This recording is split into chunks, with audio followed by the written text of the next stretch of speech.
The second issue of Absolute Batman is finally here. Cue the cool Batman music.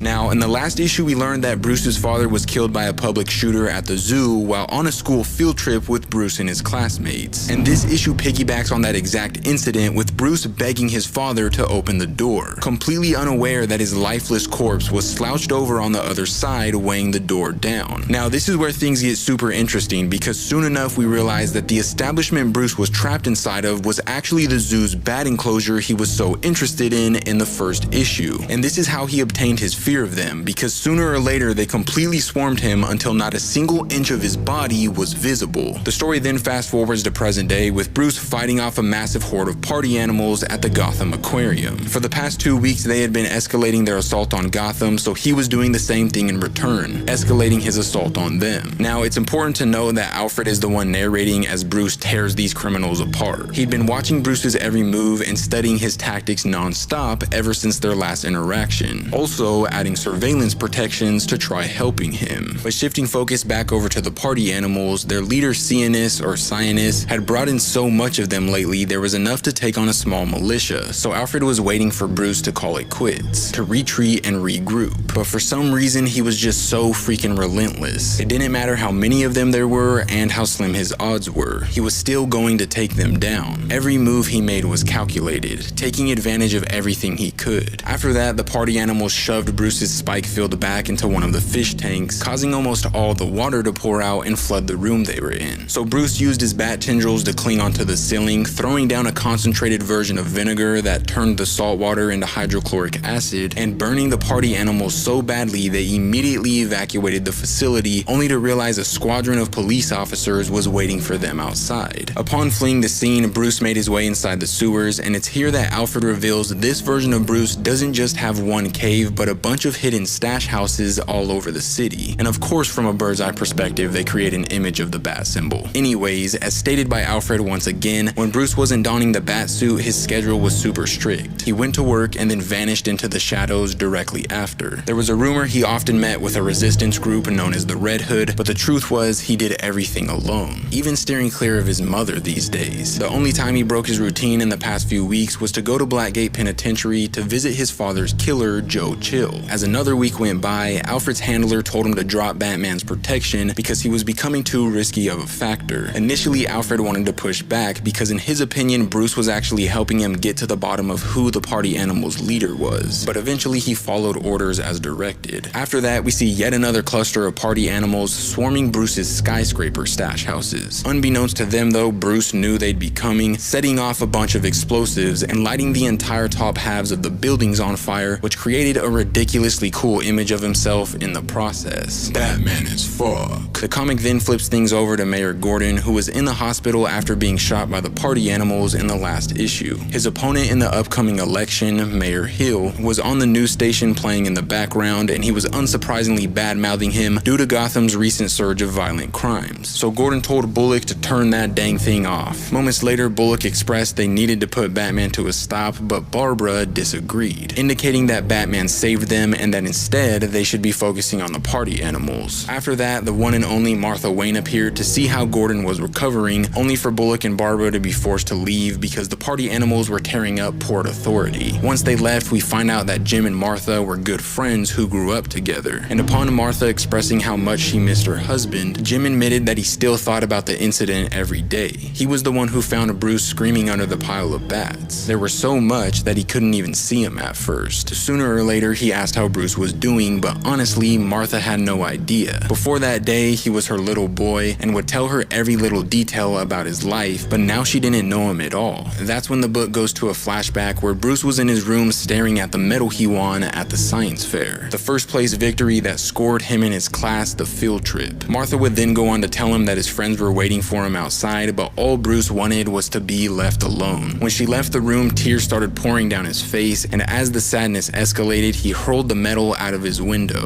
Moving forward, we see that Bruce surprisingly showed up to the poker night with all of his friends. The friends who in most universes want to kill him, like Killer Croc, the Riddler, Harvey Dent, and Oz.